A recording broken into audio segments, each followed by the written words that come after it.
Nosotros Alfredo Romero, director ejecutivo del Foro Penal. Alfredo, bienvenido, buena tarde para ti. Buenas tardes, Idania, y buenas tardes a todos los que nos ven y nos escuchan. El Muchas caso... gracias por el contacto. No, gracias a ti por atendernos, Alfredo. El caso de Vasco lo hemos seguido durante tanto tiempo y ahora, bueno, lamentablemente tiene este problema de salud, pero ¿qué hacer con Vasco da Costa? Bueno, precisamente en este momento está Ana María, quien hoy que la entrevistaste aquí conmigo en mi Sí. oficina, con un grupo de familiares que tenemos reuniones para varias que realizaremos la semana que viene, ¿no? El caso de Vasco da Costa hoy día es un caso de extrema gravedad por el tema de salud, además de que es una persona que lleva 1 año y 2 meses preso político sin juicio, es decir, y para que los que nos escuchan, sobre todo que no se encuentran en Venezuela, entiendan, jamás Vasco da Costa ha tenido derecho a defenderse, ni siquiera ha tenido posibilidad de argumentar una defensa a su favor, y lleva 1 año y 2 meses presos, y hoy con un tumor en el ojo izquierdo, consecuencia tal como lo señala la familia, consecuencia de los golpes que ha recibido precisamente en esta última detención. Esto no es la primera vez, lamentablemente hemos tenido varios casos de presos políticos que a consecuencia de torturas y tratos crueles e inhumanos tienen pues problemas de la salud, además de lo que sufrieron o los daños que sufrieron por las torturas, las consecuencias son bastante graves. Tal como tú lo decías allí, hoy precisamente, como les dije, Ana María, su hermana, está aquí conmigo, está aquí al frente mío precisamente mientras yo converso contigo, Dani. Estamos hablando de esta situación que como ella misma lo decía, requiere una operación ya de manera urgente, porque si le estalla este tumor que va creciendo en el ojo izquierdo de manera importante, pues eso va a tener unas consecuencias aún peores. Todavía no se sabe si el tumor, en ese sentido, pues estamos rezando para que el tumor no sea maligno, todavía no se sabe si el tumor es maligno o benigno, pero a todo evento el hecho de que vaya creciendo en el ojo izquierdo, esto le puede traer una consecuencia importante si no se trata de manera inmediata. Posibilidades, Alfredo, de que sea visto por otros médicos, es decir, en un caso extremo como el de Vasco, ¿no se puede conseguir una autorización especial? Bueno, esa pregunta es importante porque debería poderse hacer de una manera bastante rápida y ágil en un país donde se respetan los derechos humanos y la justicia funciona. Pero el hecho es que incluso lograr la atención médica de un preso político el día de hoy es todo un problema, unos trámites engorrosos. Vasco da Costa, esta situación que se le plantea es en virtud de que se vio y la emergencia ocasiona que lo lleven al hospital militar, un hospital que tiene resguardo digamos, de las autoridades militares, donde él se encuentra, por cierto, encarcelado, porque además hay que recordar que Vasco da Costa es uno de los presos políticos civiles que están siendo procesados por un tribunal militar y se encuentran en una cárcel militar. Entonces, todavía digamos, el resguardo y el control de cada uno de los pasos de estos presos políticos es aún mayor. Por eso es que no es tan fácil, a pesar de que sí se puede requerir la atención de un médico privado, no es tan fácil que eso ocurra. Pero por otro lado, la familia da Costa no es una familia con recursos, es decir, no es una familia que puede contar tampoco con una atención médica privada de una manera pues tan fácil, pero a todo evento la experiencia nos dice que cuando se solicita la atención privada es regularmente negada porque se llevan pues a los hospitales donde tienen el control, el Estado, pues el gobierno. Sí, claro, claro. Ahora, ¿no tendría un caso como este que tener prioridad de alguna manera, aunque fuesen los hospitales que están controlados por el régimen? Bueno, el caso de Vasco es un caso prioritario, pero también quiero decirte que hay varios otros, porque también está, por ejemplo, el caso de William Saguado, que tiene un problema en el riñón, precisamente consecuencia de las golpizas que recibió y no ha sido atendido médicamente de manera adecuada. Está el caso del médico, otro médico, José Alberto Marulanda, que tiene lesiones en las manos por los golpes que recibió y tiene daños en el oído derecho, que no tiene audición suficiente y tampoco ha sido atendido de manera adecuada. Además tiene problemas psiquiátricos últimamente de manera importante.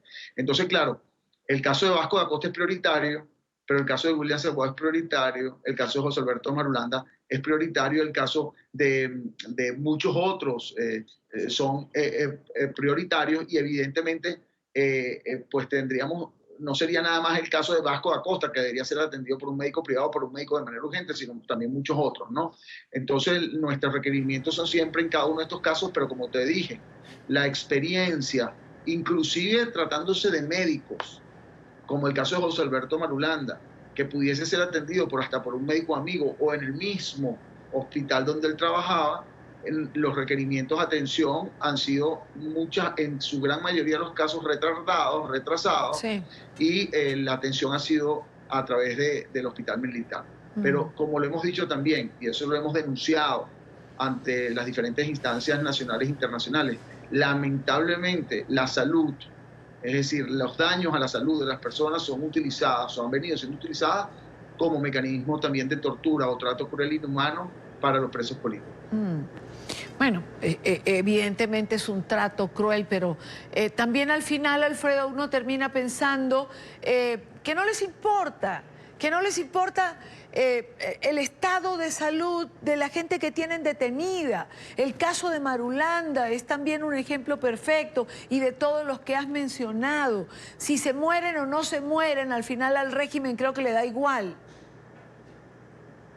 Bueno, lamentablemente es así, lamentablemente así lo hemos denunciado. Quiero decirte que nosotros igual insistimos porque dentro de todas estas situaciones encontramos personas, incluso funcionarios, que de alguna manera entienden la situación y digamos que ayudan en ciertas ocasiones, pero hay muchas trancas en el medio del camino, ¿no? En el hospital militar, a pesar de que es difícil llevarlos, la atención médica en el hospital militar en muchas ocasiones es buena, digamos, buena, sí, comparativamente con lo que ocurre en Venezuela, y en eso no podemos nosotros ser críticos en cuanto a la atención en el hospital militar. Por eso te decía que claro, no se trata de un médico privado o un médico público, sino se trata de que realmente lo trasladen, que realmente haya la voluntad del sistema, digamos, que lo tiene encarcelado, de que él se trate médicamente. Ese es el gran problema que está ocurriendo. Alfredo, Michelle Bachelet anunció hoy que va a viajar a Venezuela. ¿Crees que haya posibilidad de plantearle estos casos, que los familiares de estas personas cuya salud está afectada tengan la oportunidad de plantearle estos casos? Mira, no te podría responder ahorita concretamente porque no he tenido la oportunidad de reunirme con el equipo de ella. Espero hacerlo. Ya para el lunes tenemos, por cierto, vamos a tener una rueda de prensa que siempre en NTN 24 está presente, precisamente para hablar de este tema. Lo que sí te puedo decir que en este momento, pero es solo una percepción, repito, no quiero dar una opinión antes de poder saber exactamente qué es lo que está ocurriendo. Sí nos llama la atención que no fue que hubo un anuncio de que venía, se filtró una información del lado del gobierno que ella venía y que el equipo de ella estaba aquí, y evidentemente a nosotros nos cae un poco de sorpresa porque lo lógico era que si había discreción para estar aquí en cuanto al lado de las víctimas, también debería haber discreción del lado del gobierno. Es decir, no puede ser que vengan y que el gobierno se entere que es precisamente el que se denuncia por violación a los derechos humanos y sea el que sabe lo que está ocurriendo, y del lado de las víctimas, de las organizaciones de derechos humanos, no se tenga información clara. Yo no estoy tan seguro, repito, no quiero dar una opinión todavía al respecto, pero no estamos todavía tan seguros que la visita sea apropiada en este momento, primero, y segundo, si realmente la visita va a tener consecuencias positivas, si acaso la visita tiene, por ejemplo, el objetivo de visitar presos políticos, si tiene el objetivo de hablar con las ONGs, de hablar con las familiares de víctimas, etcétera. Tampoco sabemos si eso va a ocurrir, ¿no?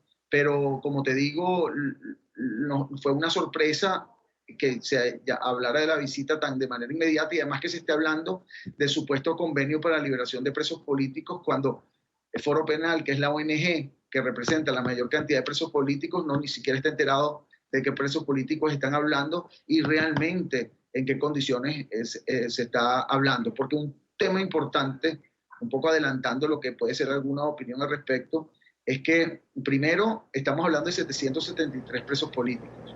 Para que haya realmente un, digamos, por decir, un gesto de realmente de respeto a los derechos humanos, tiene que haber la liberación de todos los presos políticos. Claro. Punto uno. Punto dos, siempre hemos hablado del efecto puerta giratoria, es decir, van a excarcelar presos con medidas restrictivas a su libertad, como es, hay más de 800 en el país de los más de 15.000 detenidos que ha habido desde el 2014, van a excarcelarlos para encarcelar unos nuevos o realmente van a excarcelar para que no exista o se cese la persecución política. Esas cosas son importantes entenderlas y ver de qué manera, qué mecanismos se van a utilizar para que esas situaciones ocurran y se respeten.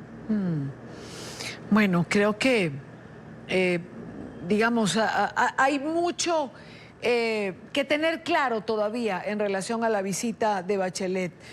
Además, también hay que tener claridad en relación a si se le va a permitir movimiento a Bachelet para que pueda asistir a los distintos lugares y ver la realidad, y no como pasó con su equipo, Alfredo, que antes de que llegaran pretendían pintar, arreglar, modificar lo que es el estado real de hospitales, cárceles, etcétera. Sí, bueno, esas son cosas que, como te digo, no quiero adelantarme y emitir opiniones negativas ni positivas hasta que no sepa exactamente de qué se trata. Incluso si no se produce reunión, no sabemos ni siquiera si vamos a ser parte todavía de esa visita, si los familiares están aquí, así como está Ana María aquí al frente mío, Ana María da Costa, hermana de Vasco da Costa. Sí. Hoy tenemos reunión con varios de los familiares del comité de víctimas, precisamente porque hay mucha ansiedad, porque recuérdate que aquí lo que buscamos, los familiares lo que buscan es la libertad de sus seres queridos. Eso se tiene que lograr, efectivamente. Y el pueblo venezolano lo que busca es que cese la persecución, es decir, que no los encarcelen a unos nuevos cuando liberan a otros que están hoy en día presos, ¿no? Eso es lo que buscamos, particularmente lo que respecta a la organización que represento. Y que no asesinen más gente, por ejemplo. Estamos hablando de 273 personas asesinadas desde hace un tiempo, que también hoy, que estuvo en Maracay, hablaba con Iván Urbina, por ejemplo, padre de Fabián Urbina, y él muy ansioso decía, bueno, pero Bachelet va a conocer el caso de mi hijo, un muchacho de 16 años asesinado en el 2017. Eso lo va a conocer Bachelet. Esas son las cosas que debemos nosotros saber, pues, ¿no? Pues Alfredo, como siempre, gracias por estar con nosotros estos minutos en NTN 24. Muchas gracias a ti, Dania, siempre a la orden.